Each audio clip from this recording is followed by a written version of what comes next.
Aujourd'hui, nous présentons la machine X-Power, donc XP300, 300 pour 3 mètres, donc 3 mètres de largeur de travail. Donc son principe de fonctionnement, on se branche sur la prise de force du tracteur, qui est branchée à une génératrice, on génère du courant électrique, donc triphasé à 230 volts, puis ce courant électrique, on l'envoie dans des transformateurs qui vont transformer cette énergie électrique en énergie continue à 6000-7000 volts et 0,5 ampères. Donc ce qui nous fait 3000 watts que l'on envoie à l'avant du tracteur, donc sur un outil avant. On va venir frotter la plante grâce à des électrodes, envoyer le courant électrique dans les plantes jusqu'aux racines. Le courant électrique va suivre les plantes pour avoir l'effet systémique jusqu'aux racines. On a 3 mètres de largeur de travail. Au Brésil, on a des largeurs plus importantes. On réfléchit à une largeur plus importante pour l'Europe. Et on a d'autres outils destinés à d'autres marchés, notamment le marché viticole, arboricole et l'urbain aussi, donc qui ont des systèmes adaptés pour ces cultures. Alors aujourd'hui, pour cet outil de 3 mètres, on a besoin de 45 chevaux par mètre. Sur cet outil, on a 2 rangées d'applicateurs d'électrodes positives. Donc on a 18 électrodes positives et une 3e rangée à l'arrière qui sont des électrodes négatives pour fermer le circuit électrique. Les principaux atouts sont qu'on ne va pas remuer le sol, donc on ne va pas déstructurer le sol. Ce qui est bon pour tout ce qui est vie du sol, on ne va pas y toucher. Puis on a aussi l'effet systémie, donc pour détruire la plante vraiment définitivement. En termes de timing, on va avoir un effet visuel entre 7 et 14 jours. En termes de débit de chantier, on va être entre 1 et 5 km/h. Ça va dépendre du type de couvert, des espèces présentes, de sa densité, de sa hauteur. En termes de contraintes, aujourd'hui, on va être sur la largeur de travail qui aujourd'hui est limitée à 3 mètres et puis le débit de chantier donc, qui est corrélé à cette largeur de travail. En termes de conditions météo, il y a des conditions idéales, c'est une plante humide et un sol sec. Ça, c'est les conditions parfaites, mais c'est utilisable dans n'importe quelle condition, à part sous la pluie. Alors en termes de prix, aujourd'hui, c'est un prototype qui est distribué par toutes les concessions CAS et Neoland en Europe. Donc ici, David Agri, dans ce secteur. En termes de prix, on va être entre 160 et 200 000 euros. Donc en termes de vie du sol, on a fait beaucoup de tests en interne avec Arvalis, avec l'INRA, l'IFV, le CTFL, donc des instituts indépendants, on travaille beaucoup avec eux. Et on fait souvent des analyses de sol et on a vu qu'on n'a pas d'impact sur tout ce qui est vue du sol. Donc ici, nous sommes dans la modalité qui a été traitée par le désherbeur électrique après passage du rouleau hacheur. Donc globalement, au niveau des résultats, ils ne sont pas forcément très concluants. Le désherbeur électrique demande plus de temps pour montrer son efficacité. L'autre aspect, c'est aussi le passage des tracteurs. On a eu 2 passages, ce qui influence beaucoup les résultats dans le sens où on va avoir beaucoup plus de biomasse couchée que vraiment traitée. Donc au niveau des résultats, on peut s'apercevoir sur les zones qui n'ont pas été foulées par les différents passages des tracteurs qu'il y a de la biomasse qui semble toucher, comme ces tournesols par exemple qui semblent toucher. Par contre, il semble qu'il y a des vestes par exemple qui n'ont pas été touchées. Donc à vérifier plus tard, par exemple dans 10 jours, quels résultats seront donnés par ces multiples passages. Donc sur cette modalité qui a été traitée directement par le Zasso électrique sans passage du rouleau hacheur avant, globalement les résultats ils sont plus visibles puisque les plantes n'avaient pas été touchées auparavant. Donc on voit que certaines plantes ont noirci, les phacélies ou les tournesols par exemple, même les lins qui commencent à noircir. Par contre, si on regarde sous les plantes, on s'aperçoit qu'il y en a certaines qui ne seront probablement pas touchées, dû à l'effet parapluie notamment, puisque quand il y a beaucoup de biomasse, on va avoir du mal à toucher toutes les plantes qui sont en l'occurrence sous la strate du haut.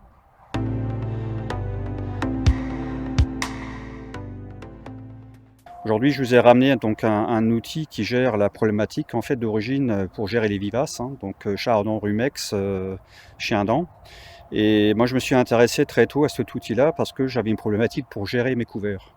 J'ai une exploitation agricole, donc je suis en couvert permanent et la problématique au printemps, c'est de scalper les couverts, les mettre en surface et sécher. Et donc j'étais à la recherche d'un outil et c'est comme ça que je suis arrivé sur le QuickFin. Donc c'est un outil à la base qui a été fabriqué en Finlande, c'est une fabrication finlandaise. Et eux, ils avaient une problématique à gérer, c'est-à-dire en fait de détruire les vivaces dans une fenêtre météo très courte. Donc avec l'outil comme il est conçu là, donc à l'avant, donc on a en fait un outil à dents classique muni en fait de socle plat, donc qui scalpe. Donc on gère la profondeur de travail à travers les roues de jauge et on détermine la profondeur de travail. Donc par exemple pour les couverts, on scalpe juste en dessous du pivot des plantes. Ça veut dire qu'on scalpe à cet endroit-là, on laisse le racinaire en dessous. Et derrière, en fait, il y a le rotor qui est entraîné par prise de force, qui reprend toute cette masse, la projette en l'air et sépare en fait la terre en fait des racines, dépose d'abord la terre en surface et le couvert est remis à sécher. Donc ça c'est le principe de fonctionnement. Alors, la vitesse de travail, on travaille en général entre 6 et 12 km/h en fonction de ce qu'on a à faire. Quand on est à 12 km/h, c'est plutôt pour gérer des repousses des blés, des choses de ce type-là, pour nettoyer la parcelle avant semis, quand on est en semis simplifié, ou en semis quasiment semi-direct, mais en bio. Donc là, on avance très vite, avec une rotation de rotor en gros de 540 prises de force, ça fait 100 tours minutes à ce niveau-là. Si je veux gérer des destructions de couverts, là je vais plutôt travailler entre 6-7 km/h. Le rotor, lui, il va tourner plus vite. On va le faire tourner à 1000 tours. Ça équivaut à 200 tours minutes au niveau du rotor. Parce qu'en fait, on se concentre sur le résultat à la sortie du rotor de façon à secouer le maximum de terre par rapport au racinaire pour que les plantes dessèchent vite. Et c'est là où, effectivement, on va plutôt travailler entre 6 et 7 km/h. Ça, c'est un modèle de démonstration. Il fait 2,40 m de largeur de travail. Donc, il a été conçu pour pouvoir transporter dans un camion tel quel. Donc, il y a effectivement le 2,40 m qui est commercialisé. On a sorti un 2 m pour plutôt les problèmes pour le sud de la France, pour gérer tout ce qui est fruits par rapport à la récolte, les intrants. On prévoit de sortir une version spéciale vigne, parce qu'il y a aussi la demande du fait qu'on n'utilise plus le Roundup par rapport à ça. Et après, les modèles courants, c'est du 2,75 m, 3 m, 3,50 m, 4 m en rigide. Donc, tous ces modèles-là sont rigides. On a développé un 4,40 m en portée, donc repliable, et il y a un 6,20 m en semi-portée pour vraiment les grandes exploitations. Pour un modèle par exemple de 3 m, il faut compter 120-130 chevaux. En fait, la puissance initiale était due à l'outil à dents, en fonction de la structure du sol. Et le rotor, il faut compter 15 chevaux de plus pour un petit 3 m pour cette largeur-là. Les dents sont positionnées en fait avec un pas de 30 cm et on a monté en fait des socles scalpers ici de 380. Donc ça veut dire qu'il y a 8 cm de chaque côté qui dépassent, ça veut dire qu'on a un recroisement théorique de 16. On peut aussi mettre des socles plus larges de 420. Donc là on a gardé les socles qu'on avait cet été parce que cet été il a fait très sec, donc c'était compliqué à pénétrer. Et c'est des socles Burgo qui viennent du Canada, qui sont très plats. Après on peut mettre des socles des chômeurs classiques que vous trouvez dans le commerce, pour effectivement brasser plus de terre. Tout dépend de l'objectif en fait du travail. Mais on regroupe en général de 12 cm jusqu'à quasiment 16 cm, 18 cm. Donc ça permet d'avoir un bon recroisement. Les limites, c'est bien sûr quand il y a énormément de pierres. Quand je parle des régions comme le Cher ou on va en Charente, toutes ces bandes, il y a beaucoup de pierres là-dessus. Là, on est effectivement limité en termes d'utilisation de ce type d'outils. Si maintenant on a un couvert très développé à base de facili ou de poids qui est couché par terre, enchevêtré, là tous les outils à dents effectivement ont clairement leurs limites par rapport à ça. Mais on a vu là dans les couverts ça fonctionne. On a fait il y a 15 jours des couverts beaucoup plus développés à ce niveau-là. C'est qu'une question de vitesse de travail et de réglage d'outils. On arrive à repousser les limites relativement loin. Donc par exemple une version de 3 m de largeur de travail comme il est là, avec des roues de jauge à l'avant, dents de queue de cochon, scalper, le rotor est dent droite. Donc c'est un outil qui en prix tarif est autour de 24 000 €. Là, on est sur la modalité qui a été travaillée par le Quickfin sans passage de rouleau hacheur auparavant. Donc globalement, au niveau des résultats, on voit que toute la surface a été touchée. Il y a bien eu une différenciation entre les plantes et la terre qui a été faite. Au niveau des résultats, on voit que tout est touché. On a par exemple encore des mottes, donc éventuellement risque de repiquage, mais qui reste quand même limité puisqu'on considère qu'on va avoir du gel pendant l'hiver. Globalement, on retrouve toutes les plantes qui sont arrachées, qui sont bien hors du sol. Et c'est ça le gros avantage du produit, c'est qu'on va vraiment avoir une différenciation entre la terre d'une part et les couverts qui vont aussi provoquer un mulch à la surface du sol, ce qui est aussi un gros avantage de l'outil. On reste toujours dans la modalité travaillée avec le Quickfin, mais avec un passage du rouleau hacheur auparavant. Donc les résultats sont toujours aussi bons, hein. On voit que tout est détruit. Il y a aussi un gros avantage de ce matériel pour la gestion des adventices. Par contre, la différence avec la modalité précédente qui n'avait pas été travaillée avec le rouleau hacheur, c'est qu'on a moins de mulch à la surface, donc ce qui peut être un inconvénient. Globalement, si on regarde aussi en termes de coût de chantier, autant ne pas passer de rouleau hacheur auparavant.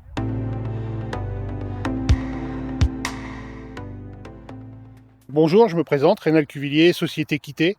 Je suis représentant de la société Bonfort aujourd'hui pour un outil qui s'appelle le DynaDrive, donc déracineur, déchaumeur ou destruction de végétaux. Le principe de fonctionnement, il est simple. C'est un outil qui est auto-animé. Donc le premier rotor entraîne le deuxième 3 fois plus vite par une chaîne duplex sur le côté, entraînement par bain d'huile, avec soit rouleau barre ou rouleau packer. La vitesse de fonctionnement est entre 8 et 12 km/h. Les différentes largeurs de la gamme sont 1,60 m à 5 m fixes et 4 m et 6 m repliables. En termes de chevaux par mètre, il faut compter environ 40 chevaux du mètre. Au niveau de la dent, la largeur de la dent est de 5 cm partout. Et derrière, vous avez même des dents débourreuses pour pouvoir débourrer le premier rotor. Alors sur les deux rotors, au terme de recroisement, les deux rotors travaillent de cette façon-là, c'est-à-dire que le premier rotor passe et le deuxième passe à travers les deux dents. Donc on a vraiment toute la largeur de l'outil qui est vraiment bien travaillée. Alors les principaux atouts pour la destruction de couverts, c'est on va avoir vraiment toute la plante qui va être touchée, on va vraiment avoir tout le racinaire de la plante qui va être remis sur le dessus. C'est-à-dire qu'on va pouvoir sortir toutes les racines qui sont présentes en terre pour les remettre sur le dessus pour ne pas avoir de relevé par la suite au niveau de la plante. Des contraintes, malheureusement c'est comme beaucoup d'outils, c'est la météo. Donc là aujourd'hui ça a été. Après je vais vous dire vraiment quand c'est vraiment humide, là il faut s'abstenir quoi. En niveau tarification, on va être entre 15 et 47 000 euros au tarif aujourd'hui. On n'a pas forcément de couvert mieux adapté ou quoi, puisque c'est un outil qui est quand même assez polyvalent. On va pouvoir faire même de la destruction de prairies, même de la prairie temporaire. Donc on n'a pas vraiment de contraintes de plantes à ce niveau-là.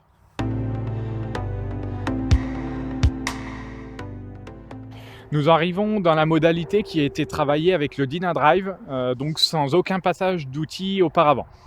Donc globalement au niveau des résultats, c'est quand même des résultats moyens, en tout cas décevants par rapport au matériel, puisqu'on a un matériel rotatif, donc on s'attend globalement à un bon déterrage de tous les couverts. En l'occurrence, ce n'est pas forcément le cas. Ce qu'il faut dire aussi, c'est que les réglages n'étaient pas forcément optimaux pour cette parcelle de destruction. Donc c'est vrai que dans ces conditions, le résultat du matériel n'est pas optimal, puisque on voit, on a des radis qui sont encore totalement enterrés, on a toutes les espèces qui sont encore enterrées à certains endroits. On a aussi de l'irrégularité sur la largeur.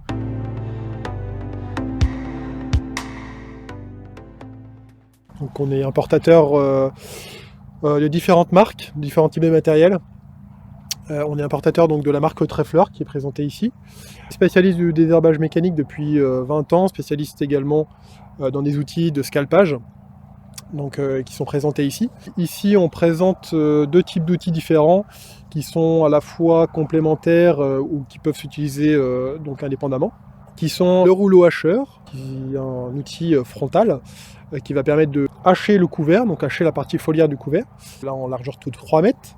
Et puis derrière, on va avoir le scalper, donc le scalper qui va permettre de scalper la totalité du couvert, donc un outil vraiment dédié à la précision, qui est également en largeur de 3 mètres. Ces deux matériels-là, ils sont conçus donc pour faire des travaux différents.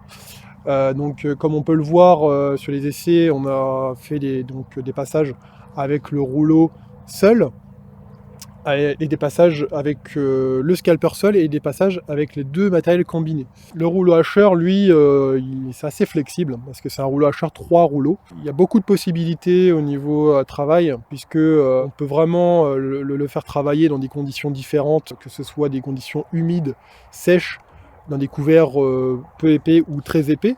Et donc du coup, selon ce que l'on veut faire et la vitesse d'avancement, le débit de chantier que l'on veut faire, on peut le faire travailler à partir de 5 km/h jusqu'à plus de 15 km/h sans problème. C'est vraiment, on a des possibilités très grande. Donc vraiment la partie du rouleau, son but c'est de détruire la partie foliaire du couvert sans toucher au sol, hein, donc vraiment de faire un paillage au sol sans bouleverser le sol et sans aller chercher non plus des graines qui pouvaient repousser. Enfin vraiment c'est un outil vraiment d'efficacité juste par la partie foliaire. Et après le scalper, lui, c'est vraiment une destruction complète. On va détruire, on va scalper à partir de 2-3 cm, donc pour aller chercher la racine, donc scalper la racine et faire en sorte qu'on laisse tout ça en surface pour que ça sèche en surface et que ça ne se repique pas surtout, hein. Donc pas manipuler trop de terre, faire en sorte qu'on mette toute cette matière en surface et avoir une destruction complète donc au niveau du racinaire. Le scalper, lui, c'est plutôt des vitesses de travail qui vont tourner entre 5 et 10 km/h, voire un peu plus, jusqu'à 12 km/h, mais pas trop au-delà. Donc si on veut combiner les deux en même temps, oui, ça va être du travail entre 5 et 10 km/h, quoi. Sur le scalper ici, il est équipé de plusieurs choses. Donc d'abord, les dents de scalpage. Donc là, on a 13 dents sur 3 mètres. Ce sont des dents vraiment spécifiques pour scalper précisément sur une faible profondeur. D'abord cet outil-là, après on a les dents de nivellement, donc qui vont répartir la matière uniformément sur la surface.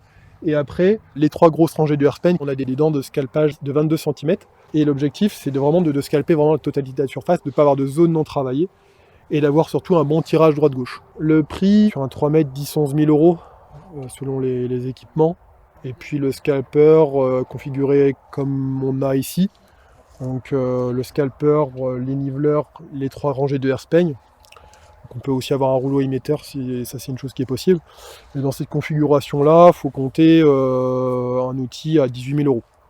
Donc, comme je l'ai dit, hein, c'est des outils qui s'utilisent soit seuls, soit en combiné. Il y a plein de choses possibles. Voilà, donc le scalper c'est un outil qui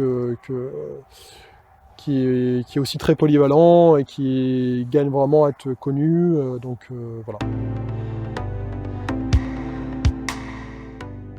Là, on est sur la modalité qui a été traitée avec le rouleau hacheur Trefler.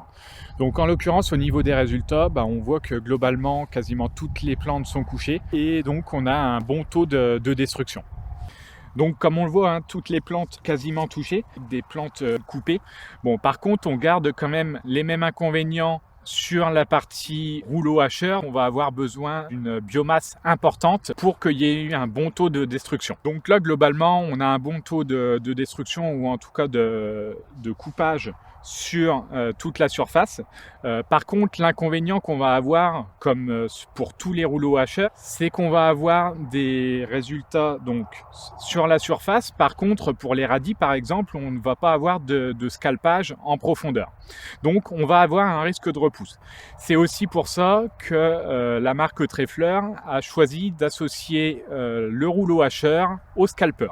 Alors sur la combinaison rouleau hacheur plus scalper, on voit que les résultats sont très bons, hein. On a toute la surface qui est couverte, y compris en profondeur, puisqu'on va retrouver des radis qui vont bien être scalpés. Donc là, on ne va pas avoir de risque de repousse.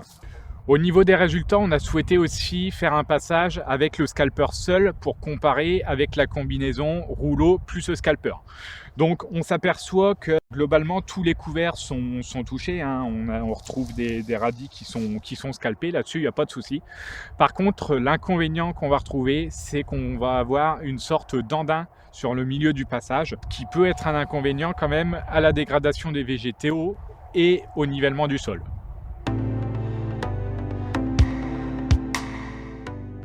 En conclusion, on ne peut pas dire qu'il y ait vraiment d'outils parfaits, hein. Ça dépendra d'une multitude de choses, dont entre autres le niveau de biomasse, bien sûr les coûts de chantier, mais aussi les objectifs de l'agriculteur.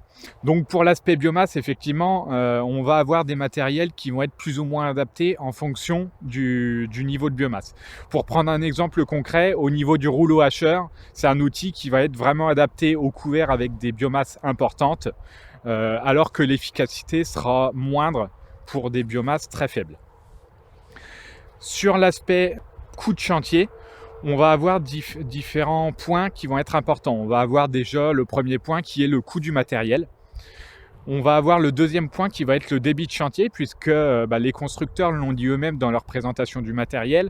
On va avoir des vitesses de travail et des largeurs qui vont être différentes et donc qui vont impacter sur le débit de chantier et in fine sur le coût du chantier. Le troisième point, c'est aussi la polyvalence du matériel, dans le sens où on va avoir des outils qui vont être capables d'être utilisés à d'autres fonctions que la destruction de couverts. C'est le cas par exemple pour le QuickFin qui peut être utilisé pour de la destruction de luzerne, pour de la gestion des adventices. C'est le cas aussi pour des scalpers qui peuvent être utilisés pour des travaux du sol superficiel. Donc c'est un point à en prendre en compte. Alors bien sûr, ça reste une expérimentation menée avec les conditions particulières d'une année, avec aussi des réglages différents suivant les matériels, ce qui peut affecter très largement les résultats, et puis avec des couverts spécifiques. On va donc avoir besoin pour chaque agriculteur d'adapter l'outil à son parc matériel et puis à ses pratiques aussi. Les pratiques dans le sens où, suivant qu'il y ait besoin par exemple de reprendre au printemps, à l'automne, on va avoir des besoins spécifiques en termes de matériel.